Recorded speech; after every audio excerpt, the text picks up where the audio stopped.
चल देखो, अभी अपना लास्ट टॉपिक बचा है Newton's law of cooling. Again will take an example कि होता क्या है, देखो ये फिर लॉ पढ़ेंगे, ठीक है हम लोग। मुझे बताओ, अगर कोई भी एक बॉडी है, मुझे एक हॉट बॉडी है, ठीक है मेरे पास, हॉट बॉडी का इनिशियल टेम्परेचर जो है ना T1, it is 100 degree Celsius. कितना इसका टेम्परेचर? 100 degree Celsius. अच्छा, इसको मैंने ऐसे छोड़ दिया कूल होने के लिए, अपने आप वो कूल होता जा रहा है, ठीक है। उसका टेम्परेचर फॉल हुआ 100 से 90 डिग्री सेल्सियस। जब ये फॉल हुआ ना, याद रखो surrounding temperature it was somewhere around 30 degree Celsius. गरम चाय ली है, it is a temperature what 100 degree Celsius, it is kept in a surrounding having temperature 30 degree Celsius. कितने से फॉल हो रहा है टेम्परेचर? 10 डिग्री से फॉल हो रहा है। 100 से लेकर 90 तक फॉल होने के लिए उसने एग्जाम्पल ले लो 5 मिनट लिया। कितना मिनट लिया? 5 मिनट। अब सुनो मेरा क्वेश्चन क्या है। मेरा क्वेश्चन ये है कि अगर 90 से 80 पहुंचना है, उसको वापस 10 डिग्री फॉल करना है, कितने टाइम में नीचे पहुंचेगा? 5 मिनट लेगा? नहीं, इट विल टेक 7 मिनट्स। ये ऑब्जर्व हुआ प्रॉपर। मैंने क्या कि चाय, गरम चाय लिया, थर्मोमीटर लिया, उसमें इंसर्ट करके रखे, ठीक है। क्या काउंट कर रहा हूं मैं कि 100 से लेकर 90 टाइम कितना लेने वाला है, 90 से लेकर 80 टाइम कितना लेने वाला है, 70, अच्छा 80 टू 70 टाइम कितना लेगा? इससे ज़्यादा, समझ लो 9 मिनट ले लिया उसने example and so on. Sir ये क्यों हुआ? रीज़न क्या है? तो न्यूटन ने क्या बोला? न्यूटन बोलता है स्टार्टिंग में, इनिशियली जब चाय का टेम्परेचर था 100 डिग्री सेल्सियस, मुझे बताओ चाय में और सराउंडिंग में कितने का डिफरेंस था? चेक करो, 70 का डिफरेंस था। अरे आके नहीं, बराबर। अब चाय हो गया 90, 90 से 80 हुआ, कितने का डिफरेंस था? नहीं, 90 और कितने का डिफरेंस हो गया? 60 का ना। फिर डिफरेंस कम होते गए, फिर 80 पहुंच गया, 80 टू 70। मेरा क्वेश्चन है 80 टू 70 पहुंचने के लिए चाय में और सराउंड कितना डिफरेंस था भाई? 50 का। तो याद रखो, जितना डिफरेंस ज़्यादा होगा ना वो बॉडी में और सराउंडिंग में, उतना हीट ट्रांसफर जल्दी होगा। जितना डिफरेंस क्या होगा? कम होते जाएगा, उतना हीट ट्रांसफर क्या होगा? स्लो होते जाएगा। यही है भाई Newton's law of cooling. I will repeat the whole part. So वापस क्या बोल रहा हूँ? एग्जाम्पल और एग्जाम्पल, चलो वन मोर एग्जाम्पल। मैं बोलता हूँ एक मेटल लिया मैंने, मेटल का पीस, उसको गर्म करा। कितने गर्म कर दिया सर? 1000 degree Celsius. 1000 पे क्या किया? उसको गर्म करके रखा है, उस पर थर्मोमीटर ऐड करके रखा है मैंने, and I am noting the temperature fall. कुछ ठंडा कर, उसको आगे फूक मारना है क्या? कुछ करने का नहीं है, उसको ऐसे ही रख दो, उसको नेचुरली ठंडा होने दो, बराबर। अच्छा, the metal piece it is kept in a surrounding, ये सराउंडिंग टेम्परेचर है, ठीक है। इसको टी नॉट बोलते हैं हम लोग। क्या उसको बोलते हैं हम लोग? जिन्हें समझ में आ रहा है कि नहीं? नींद में है क्या? ये क्या है मेरा? मेटल का पीस। मेटल का पीस है कितने टेम्परेचर पे? 1000 डिग्री सेल्सियस। ये क्या है सर मेरा? जहां उसको रखा, कहाँ रखा है उसको? सराउंडिंग में, टेम्परेचर एट 100 डिग्री। मैं फॉल को क्या कर रहा हूँ? नोट कर रहा हूँ। 1000 से 900 फॉल हुआ, 900 से 800 फॉल होगा, 700 फॉल होगा, बरा कि नहीं? मैंने कहा नोटिस किया कि 1000 से जो 900 फॉल हुआ ना, वो फॉल हुआ है समझो 10 मिनट में। कितना मिनट में? बराबर। आगे जाऊंगा अगर मैं, 900 से 800 जो फॉल होगा ना, वो उसको लेगा 15 मिनट। फिर और आगे फॉल होगा ना, वो ले लेगा 20 मिनट। मतलब सेम डिफरेंस से फॉल हो रहा है, बट प्रॉब्लम क्या हो रहा है? टाइम क्या हो रहा है? बढ़। क्यों? रीजन क्या है? न्यूटन क्या बोलता है? न्यूटन बोलता है कि स्टार्टिंग में मेटल था 1000 पे और सराउंडिंग था 100 पे।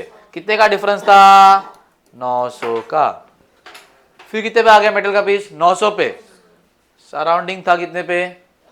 100 पे। कितने का डिफरेंस था? 800 का। ये कितने का डिफरेंस हो गया? 700। ये कितना डिफरेंस हो गया? 600। तो क्या हो रहा है? डिफरेंस कम होते जा रहा है ना, तो टाइम क्या होगा? बढ़ते जाएगा। ये न्यूटन्स लॉ ऑफ कूलिंग है। अच्छा, how do you define it now? तो क्या बोलता है वो कि the rate of heat transfer, ये जो dt बाई dt का मीनिंग क्या है? Rate of heat. कितने रेट से हीट ट्रांसफर हो रहा है वो डिपेंड करता है किस पे बताओ, टेम्परेचर डिफरेंस पे ना, किस पे, ये T माइनस T0। इसका डिफरेंस देखो ना, जितना डिफरेंस ज्यादा उतना हीट ट्रांसफर भी क्या होगा, फास्ट होगा, जितना डिफरेंस कम उतना हीट ट्रांसफर क्या होगा, कम। किसका हीट टेम्परेचर डिफरेंस, वो जो बॉडी के बीच का और सराउंडिंग के बीच का। ये समझा, रिपीट करना है, पक्का समझा है, कुछ डाउट है? जीनत पता क्या समझा, चल एक्सप्लेन कर, बता, चल जल्दी बता, सिंपल एग्जांपल दे मेरे को, चल एक फटाफट, कोई भी ये पढ़ा या फिर ये पढ़ा, आ गया था हम लोग। वेरी गुड, और कहाँ रखा है उसको मैंने, सराउंडिंग में रखा है, टेम्परेचर कितना है सराउंडिंग का, ठीक है, वेरी गुड, आगे जा। तो उसका डिफरेंस 70 का, फिर 5 मिनट्स लगते हैं तब वो 90 डिग्री सेल्सियस पे आता है, फिर 90 से 80 पे जाने के लिए उसको ज़्यादा टाइम लगता है। क्यों, रीजन क्या है, न्यूटन ने क्या बताया, क्योंकि बॉडी का टेम्परेचर और सराउंडिंग का टेम्परेचर कम हो गया, जितना डिफरेंस कम होगा उतना हीट ट्रांसफर कम होते जाएगा, जितना हीट डिफरेंस क्या रहेगा ज़्यादा, उतना हीट ट्रांसफर क्या रहेगा ज़्यादा। ये उसका न्यूटन का, ये dt बाई dt का मीनिंग क्या है, ये dt बाई dt मतलब रेट ऑफ हीट ट्रांसफर, नीचे क्या टाइम है ना, तो क्या हो गया वो रेट, और dt मतलब क्या, हीट ट्रांसफर। और ये क्या है सर, जो उसने बोला ना, डिफरेंस कितने इसके बीच का, बॉडी के बीच का और सराउंडिंग के बीच का। अगर मैं इसको सॉल्व करूं तो देखो dt by dt equal to constant आएगा t माइनस T0। मैं सम करूँगा, सम करेंगे हम लोग, ये उसका क्या हो गया, फॉर्मूला हो गया। अच्छा मुझे बताओ अभी, अगर मैं ग्राफ ड्रॉ करता हूँ, ग्राफ किसके बीच का सर, अगर मैं ग्राफ ड्रॉ करता हूँ नहीं, टाइम के बीच का और टेम्परेचर के बीच का, फॉल इन टेम्परेचर, तो ग्राफ कैसा बनेगा, स्ट्रेट लाइन बनने वाला है क्या, नहीं, ऐसा बनेगा। क्यों सर, रीजन क्या है, देख बता दो, मैंने बोला ये पॉइंट देख लो, ये पॉइंट, कैन यू सी, ये पॉइंट पे स्लोप क्या है, ज़्यादा है, ये पॉइंट देखो स्लोप क्या है, कम। अरे हाँ कि नहीं, क्यों सर, रीजन क्या है, अरे स्टार्टिंग में जब चाय 100 पे है तो जल्दी ही ट्रांसफर करना चालू कर देगा, पर धीरे धीरे क्या होगा, उसका रेट कम होता जाएगा ना, तो स्लोप भी क्या होगा, कम होता जाएगा। देखो ना, पहला ऐसा, फिर ऐसा ऐसा ऐसा, और फिर क्या ऑलमोस्ट स्लोप क्या हो जाएगा, 0 हो जाएगा। मतलब एंड में जब आएगा ना, जैसे चाय ठंडा होने आ गया है अभी, जैसे 35 पे पहुंच चुका है, 35 से 30 बहुत टाइम ले लेगा ठंडा होने के लिए। जो उसने 100 से 95 समझो, 100 से 95 उसने एग्जाम्पल लिया रहेगा 2 मिनट, तो यहाँ पे ना 20 मिनट ले लेगा। क्यों सर, डिफरेंस किसका आता है, उसमें क्या था, सराउंडिंग का और बॉडी का डिफरेंस क्या था, ज़्यादा, ये केस में सराउंडिंग का और बॉडी का डिफरेंस क्या है, कम। अरे कहता है नक्की काय रिपीट करायचं तर विचारूंगा तुम्हाला। अच्छा, बट हाँ, अगर मैं इसका और इसका रिलेशन निकालता हूं तो क्या बाहर बनेगा, स्ट्रेट लाइन बनेगा, जो ऐसे कांस्टेंट है ना भाई, इसको नीचे ले लो तो dt by dt upon T minus T0 क्या मिलेगा, कांस्टेंट, तो हर जगह स्लोप क्या रहेगा भाई, कांस्टेंट। ये किसका है, fall in temperature with time का, ये किसका है, rate of heat transfer with the difference in temperature, Newton law of cooling खत्म। कुछ डाउट है तो पूछ लो, समजलं, टाइम घ्या, घाई करू नका, पहले लिहून काढूया आपण, आणि आपण डाउट विचारून मग समज करू, ठीक है। टेक्स्ट बुक खोलो, चलो।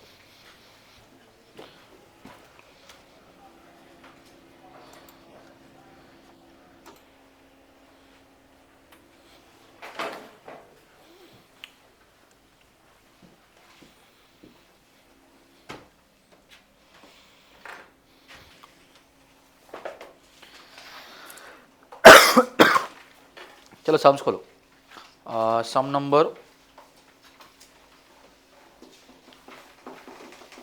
15 पे आओ, 15 पे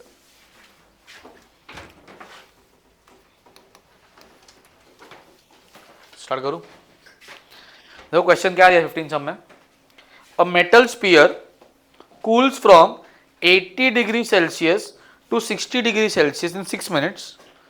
How much time will it take to cool from 60 degree Celsius to 40 degree Celsius if the room temperature is 30 degree Celsius. दो कंडीशन दिया है, बहुत सिंपल। वो क्या बोल रहा है कि भाई मेरे पास एक मेटल का स्पीयर है जो कहां से कहां कूल हो रहा है, 80 टू 60। ये पहला कंडीशन लिख लो जरा, सुनो। पहला कंडीशन में 80 degree Celsius to 60 degree Celsius cool हो रहा है, बराबर। कितने टाइम में? यस, टाइम दिया हुआ उसने 6 मिनट, बराबर। ये पहला कंडीशन है। सेकेंड कंडीशन क्या बोल रहा है वो कि 60 डिग्री सेल्सियस से 40 डिग्री सेल्सियस तक कूल होने में कितना टाइम लेने वाला है। रुक जाओ, बाद में लिखो, टाइम दूंगा लिखने के लिए, पहले लिखते हूँ, बैठो। क्वेश्चन समझा गया? क्या दिया होता है, क्या है, मेटल का स्पीयर, वो कितने पे फिलहाल के लिए 80 पे, कहां तक कूल हो रहा है 60, कितने टाइम में। फिर वो क्या पूछ रहा है कि 60 से लेकर 40 में कितने टाइम में कूल होगा। एक और पार्ट दिया उसने, रूम टेम्परेचर T0 कितना दिया हुआ है, बराबर ना। ठीक है, स्टार्ट करूं, लक्ष्य दे रहा, दो ही सम दिए बुक में, दोनों इंपॉर्टेंट है। कुछ डाउट है यहाँ तक? सम समझा? क्या दिया है, एक मेटल का कितने टेम्परेचर पे, वो 80, कहाँ तक कूल हो रहा है, कितने टाइम में, 6। क्या पूछ रहा है वो कि 60 से 40 कितने टाइम में कूल होगा। ठीक है, फॉर्मूला था क्या था, किसको याद है, dt upon dt is CT minus T0।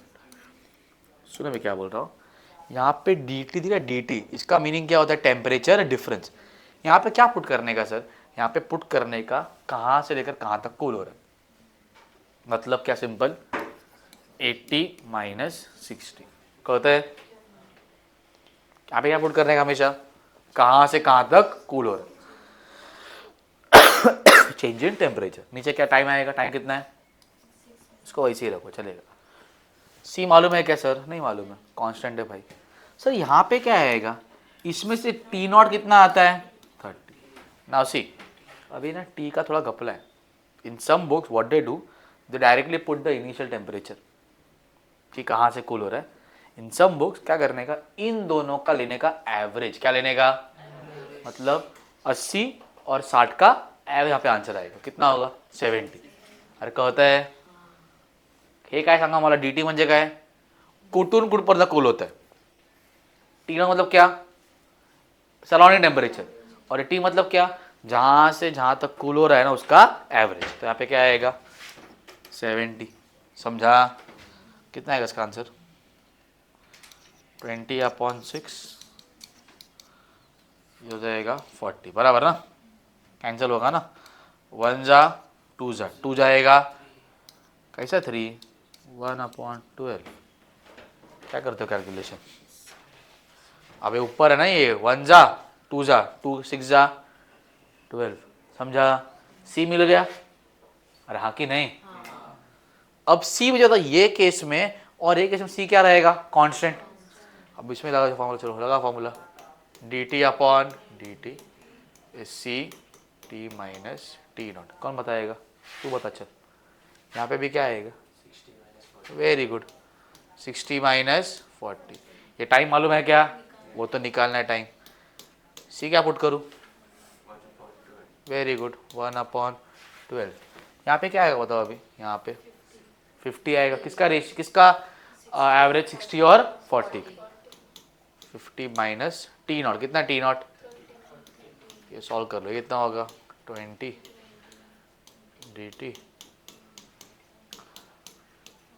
बराबर। 20 क्या हो जाएगा, कैंसिल।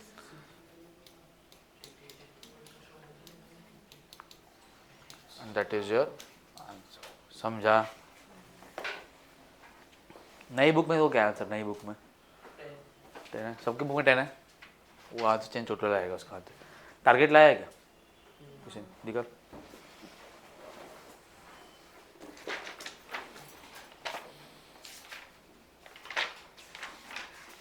एसी बंद क्यों किया, तो एसी ऑन करो ना।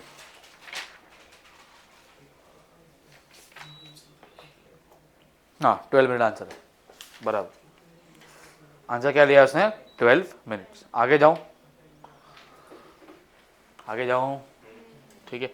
इसको अगर तुम लोग सुनो, अगर इसको तुम लोग ना टी को यहाँ पे 80 पुट करते हो और यहाँ पे टी को क्या पुट करना 60 पुट करने का, तो आंसर क्या आएगा 10 मिनट्स आएगा। पर एक्चुअली पुट क्या करने का, टिकने का, लेने का उसका एवरेज, अगर पॉसिबल है तो। मैक्सिमम देखो उसमें पॉसिबल नहीं हो तो नहीं लेने का, ठीक है।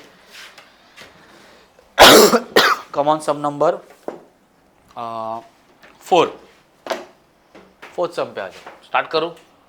कौन रीड करेगा, कर चल, फोर्थ सम पढ़। या साइड ला। A metal sphere cools at the rate of 0.05 degrees per second when its temperature is 70 degrees Celsius. रुक जा, जब टेम्परेचर है 70 डिग्री सेल्सियस, कितने से कूल हो रहा है वो रेट से 0.05। ये 0.05 क्या दिया हुआ है, dt बाय dt। अरे हाँ कि नहीं, बराबर ना। वो क्या बोल रहा है, the metal sphere cooled at a rate of 0.05 at temperature 70 degree Celsius. आगे पढ़। And at the rate of 0.025 degree per second when its temperature is 50 degrees Celsius. वो बोल रहा है भाई जब टेम्परेचर कितना है 50 डिग्री सेल्सियस, कितने से कूल हो रहा है 0.025। भाई दो अलग टेम्परेचर, दो अलग अलग क्या रहेंगे, रेट्स रहेंगे ना। तो लोग याद रहेगा, अगर टेम्परेचर ज़्यादा तो रेट क्या होता है ज़्यादा, टेम्परेचर रेट भी क्या हो जाएगा कम। और क्या दिया है, Determine the temperature of the surroundings and find the rate of cooling when the temperature of the metal sphere is 40 degrees Celsius. दो क्वेश्चन पूछा है उसने। वो बोल रहा है कि सराउंडिंग का टेम्परेचर निकाल के दो, पहला क्वेश्चन। दूसरा रेट ऑफ कूलिंग निकालो जब कितना है भाई 40 पे, 70 पे ये था, 50 पे ये है, 40 पे कितना रहेगा, ये सेकंड क्वेश्चन है। उसको पहला क्वेश्चन क्या पूछा उसने, सराउंडिंग का टेम्परेचर, तो क्या निकालने बोला है टी नॉट निकाल। दो इक्वेशन दिख रहे हैं, दोनों फॉर्मूला लगा देते हैं। चलो लगा, फॉर्मूला क्या होगा, dt by dt C T minus T nought. अरे आके नहीं, कितना है सर ये 0.05। सी मालूम है क्या, नहीं।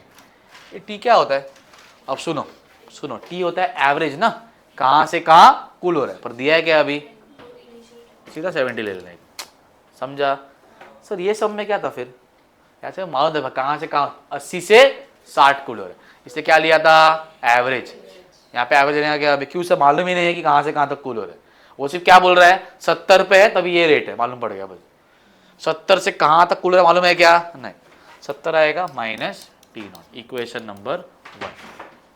यहाँ भी अप्लाई कर दो। चलो बताओ फॉर्मूला क्या है, D T by D T C minus T nought. यहाँ पे क्या आएगा,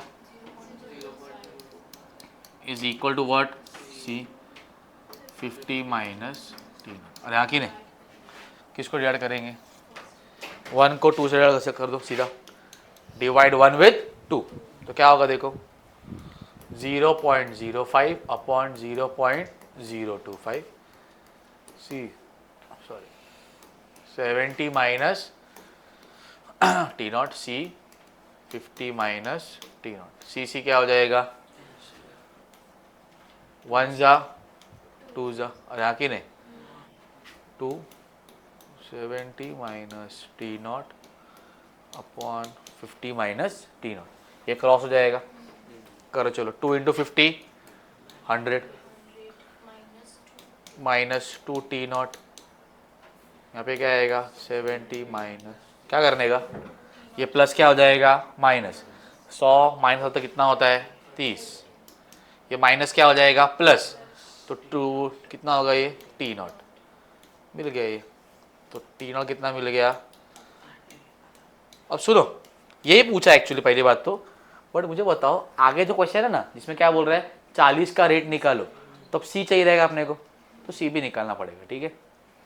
सी विचारलाय का, पण का काढायला भांगवाला, मी आपल्याला पुढे 40 रेट पण काढायचे, बरोबर ना। यहाँ पे पहला क्वेश्चन सॉल्व हो गया 30 डिग्री सेल्सियस। क्या करो अभी, इसको किसी एक में पुट कर दो, बराबर ना।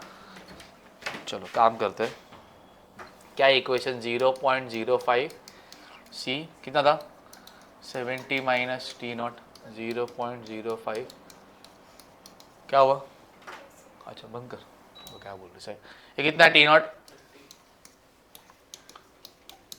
कितना होगा ये 0.05 अपॉन 40। समझ में आ रहा है ना? कितना होगा? 5 कर दो, इसको क्या कर दो, 4000 कर दो, चलेगा? 5 1 जा 5, 8 जा, तो 1/800। सी मिल गया। नेक्स्ट क्वेश्चन क्या है? अब वो क्या बोल रहा है? 40 के लिए रेट निकाल दो फॉर 40 डिग्री सेल्सियस। क्या करने का? तो same formula, dt upon C T minus T nought. ये तो निकालने का है ना। सी कितना है? सेम रहेगा। कितना रहेगा सी? ये कितना होगा? 40 और ये कितना होगा? 30। कितना बचेगा रे?